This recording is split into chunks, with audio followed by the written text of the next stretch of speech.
Top quality और consistent performance के लिए सिर्फ सिल्वर पंप्स। टॉप क्वालिटी और कंसिस्टेंट परफॉर्मेंस के लिए सिर्फ सिल्वर पंप्स, नाम याद रखना। 13 जून आदरणीय आदित्य ठाकरेंचा वाढदिवस आणि 14 जून आदरणीय राजसाहेबांचा वाढदिवस। या वाढदिवसाचं औचित्य साधून आज आम्ही सांगली जिल्हा शिवसेना उद्धव बाळासाहेब ठाकरे यांच्या वतीने महाराष्ट्र नवनिर्माण सेनेचे जिल्हाध्यक्ष तानाजीराव सावंत यांच्याकडे आदरणीय राजसाहेबांना शुभेच्छा देण्यासाठी आम्ही आज इथे आलेलो आहोत। महाराष्ट्रभर शिवसेना आणि मनसे किंवा महाराष्ट्र नवनिर्माण सेना, शिवसैनिक आणि मनसैनिक जो महाराष्ट्र सैनिक आहे हा एकत्रीकरणातनं विविध प्रश्नावर लढत असतो। पक्षभेद किंवा अन्य गोष्टी बाजूला ठेवून आम्ही लढतच असतो। मात्र आज महाराष्ट्रात जी भावना तयार झालेली आहे की ठाकरे ब्रँड हा नेतृत्व करण्यात असला पाहिजे आणि ठाकरे ब्रँडच्या नेतृत्वाखालीच महाराष्ट्रात सत्तांतर होऊ शकतं। आत्ताचे जे सर्वे गेल्या 2 दिवसातले बघितले तर साहजिकच आहे अन्य पक्षांना हुडहुडी भरणार, बुडबुड्या येणार, हे कुठंतरी होऊ नये म्हणून त्यात आडवे पाय मारले जाणार, आडवे फाटे फोडले जाणार।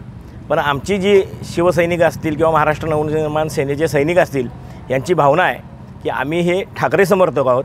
आम्ही ठाकरेंच्या आदेशाने, ठाकरेंच्या नेतृत्वाने आणि ठाकरेंच्या विचाराने काम करणारे आहोत।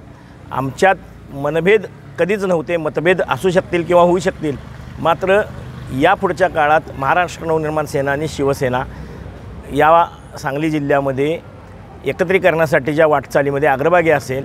आज तोच मेसेज आम्हाला द्यायचा आहे। काही लोकांनी काही भावाभावांच्यामध्ये वितुष्ट यावं म्हणून काही गोष्टी करण्याचा प्रयत्न केला, मात्र खाली जी शिवसैनिकांची असेल किंवा महाराष्ट्र सैनिकांची जी भूमिका आहे ही एकत्रीकरणाची आहे। यासाठीच या गोष्टी आहेत आणि शुभेच्छा ह्या आमच्या कायमच आहेत। कधीही या महाराष्ट्र नवनिर्माण सेनेच्या कार्यकर्त्यांच्यामध्ये आणि शिवसैनिकांच्यामध्ये गेल्या 15 वर्षाहून अधिक काळात कधी भांडणं झालीत किंवा वाद झालेच नाहीत, मतभेद झाले असतील, मात्र लोकांच्या प्रश्नासाठी अगदी अतिक्रमणाच्या मोहिमेपासून ते सर्वसामान्यांच्या प्रश्नासाठी, गुंठेवारीच्या प्रश्नासाठी आम्ही एकत्र येऊन मोर्चे काढलेले आहेत, एकत्र येऊन आंदोलन केलेले आहेत। आणि ही जर ताकद एकत्र आली, ठाकरे बँड जर एकत्र झाला तर 55% मतदार हा या दोघा भावांच्याकडे वळेल आणि ह्याचीच धडकी या लोकांनी घेतलेली आहे। त्यामुळे काही घटाटोप चाललेले आहेत, मात्र आम्ही एकत्र येऊन एक महाराष्ट्राला संदेश द्यायचा विचारात आम्ही एकत्र येऊन आम्ही हे काम केलेलं आहे। आणि आज आदित्य साहेबांना आणि राजसाहेबांना या महाराष्ट्र नवनिर्माण सेनेच्या कार्यालयामध्ये येऊन शुभेच्छा दिल्या। सालाबादप्रमाणे सन्मान्य राजसाहेबांचा जन्मदिवस आम्ही जोरदार सांगली जिल्ह्यामध्ये साजरा करतो। विविध कार्यक्रम, विविध उपक्रमांनी आम्ही हा वाढदिवस साजरा करतो। आज जिल्ह्यामध्ये अनेक वक्तृत्व स्पर्धा, निबंध स्पर्धा असे अनेक उपक्रम आता महिनाभर चालू राहणार आहेत। परंतु आज आम्ही कार्यक्रम अहमदाबादला जी विमान दुर्घटना झाली त्यामध्ये अनेक लोक मृत्युमुखी पावले, त्यानिमित्त त्यामुळे आज आम्ही हा कार्यक्रम साध्या पद्धतीने करत आहोत।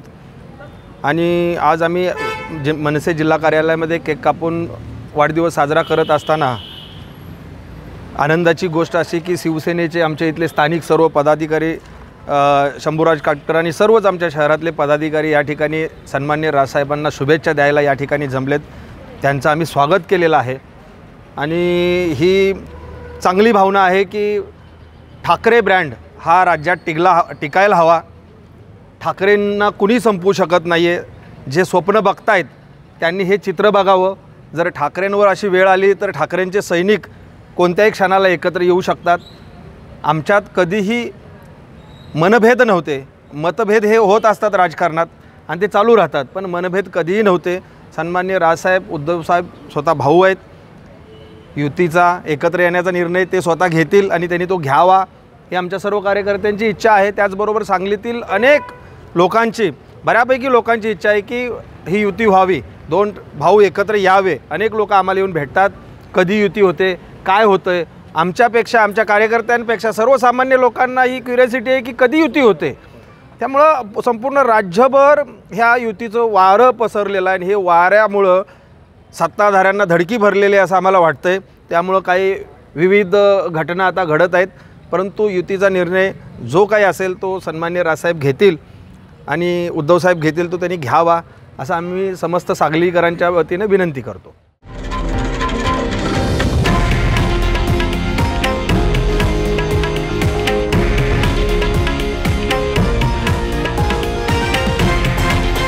हे आहे देशातील नंबर 1 न्यूज नेटवर्क आणि आपण पाहत आहात TV9 मराठी, एकमेव।